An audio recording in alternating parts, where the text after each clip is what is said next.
Arkadaşlar merhabalar. Biliyorsunuz kışın gelmesiyle birlikte hastalıklar da tabii çoğalıyor. Özellikle öksürük ve nefes darlığıyla ilgili şikayeti olanlar için çok kaliteli bir ürün tanıtmak istiyorum sizlere. Bu ürünlerden bir tanesi kozalak, ikincisi de dut. Kozalak ister pekmez olarak, ister şurup olarak tüketilebilecek özel bir ürün.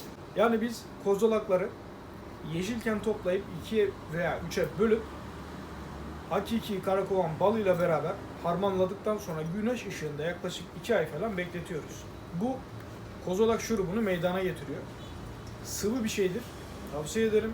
Çok kaliteli bir şey. Öksürüğünüzü kesmek için birebir diyebilirim. İsterseniz şurubu kullanamıyorsanız pekmezi, kozalak pekmezin aynı şekilde kozalaklar yeşilken suyla beraber bir kazanda kaynatıyoruz ve pekmez haline geliyor.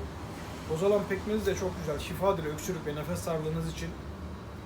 Artı bunların yanında dut kurusu kullanabilirsiniz. Dut kurusunu da bir su bardağı suya bir yemek kaşığı kadar katın, 3-5 dakika kısık ateşte kaynatın.